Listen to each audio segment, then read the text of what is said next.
Have you ever felt like someone was lying straight to your face but you couldn't prove it? Or wondered why a certain person in your office seems to know exactly how to influence everyone? Most communication isn't about the words we say, it's about what our bodies reveal. Today we're diving deep into the world of human behavior.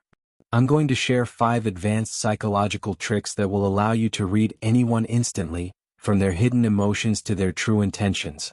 Stick around until the end because the last trick is something even professional interrogators use.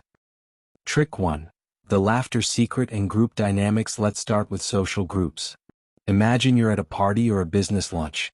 Someone tells a joke and the room erupts in laughter. In that split second of pure emotion, people's social masks slip. Psychologically, when we laugh, we instinctively turn our eyes toward the person we feel most connected to. This is rooted in our evolutionary need for validation. We want to see if the person we value is also enjoying the moment. If you want to know who is dating whom in secret or who the real leader of a group is, don't look at the person telling the joke. Look at where everyone else's eyes land during the punchline. If 2 people immediately lock eyes while laughing, there is a deep, pre-existing bond or attraction there. Trick 2. The logic of the feet, the lead principle. We spend our whole lives training our faces. We learn how to fake a smile or hide anger. But almost no one thinks about their feet. In behavioral psychology, this is known as the lead principle. When you approach a group of 2 people talking, pay close attention to their feet. If they turn their upper bodies toward you but their feet stay pointed at each other, you are interrupting a private moment. They are socially closing the circle. More importantly, if you are talking to someone and you notice one of their feet is pointing toward the door or an exit, their brain has already left the conversation. They are literally preparing to walk away. Understanding this allows you to end conversations gracefully before they become awkward. Trick 3. The silence pressure, the information vacuum. Most people are terrified of silence. We feel the need to fill every gap in a conversation with, or useless chatter. Professional negotiators use this to their advantage. If you ask someone a question and they give you a vague, short, or suspicious answer, don't follow up immediately. Instead, simply stop talking. Maintain soft eye contact and keep your expression neutral. Humans have an innate psychological drive to fill the information vacuum. The other person will assume that their first answer wasn't good enough. To break the tension, they will start talking again, often providing more detail, context, or even admitting the truth they were trying to hide. Silence is the most effective tool for lie detection. Trick 4. Unconscious mirroring and rapport. Have you ever noticed that after spending time with a close friend, you start using the same slang or sitting in the same way? This is called mirroring, and it's a sign that your brains are in sync. When someone mirrors your posture, the way you cross your arms, or even the pace at which you drink your water, it's a biological signal of trust. It means they feel safe and comfortable around you. You can use this to your advantage. If you want to build rapport quickly, subtly mirror the other person. If they lean back, you lean back. If they speak softly, lower your volume. Their subconscious will register you as a friend rather than a stranger, making them much more likely to agree with your proposals. Trick 5. The eye-accessing cues, the memory versus construction theory. This is the one used by specialists. When we think, our eyes move in specific patterns based on which part of the brain we are accessing.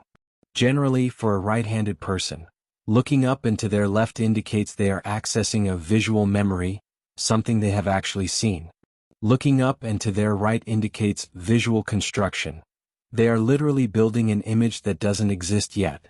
If you ask someone, "What did your first car look like?"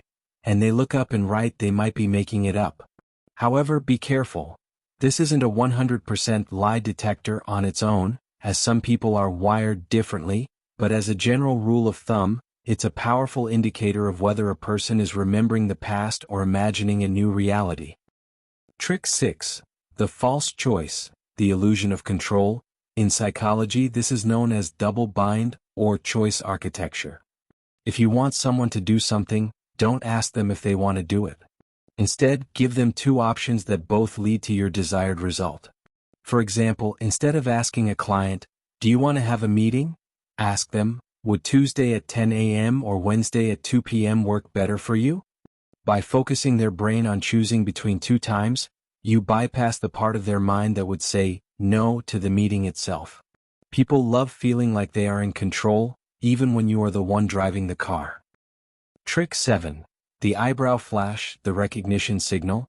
Have you ever noticed that when you see a friend across a room, you instinctively raise your eyebrows for a fraction of a second? This is a universal biological signal of "I am not a threat." If you want to appear instantly more likable and trustworthy to a stranger, give them a subtle eyebrow flash when you first lock eyes. It's a subconscious green light to their brain that says you are friendly.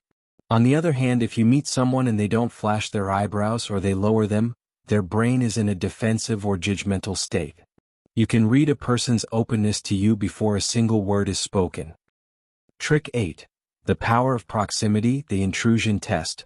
Everyone has a bubble of personal space. By observing how someone reacts when you subtly step into that bubble, you can read their level of comfort or dominance. If you are talking to someone and you take a small half step closer, pay attention to their reaction. If they stay still or lean in, they trust you and feel a connection. If they take a small step back or shift their weight, they are feeling pressured or untrusting. Mastering the proximity test allows you to calibrate your social influence in real time without ever asking, "How do you feel about me?" Understanding these tricks isn't about manipulating people. It's about understanding the world around you. When you can read the room, you become a better communicator, a better friend, and a more effective leader. Which of these have you noticed in your own life? Have you ever caught someone constructing a lie? Tell me your stories in the comments below. If you found this valuable, hit the like button and subscribe for more deep dives into human psychology.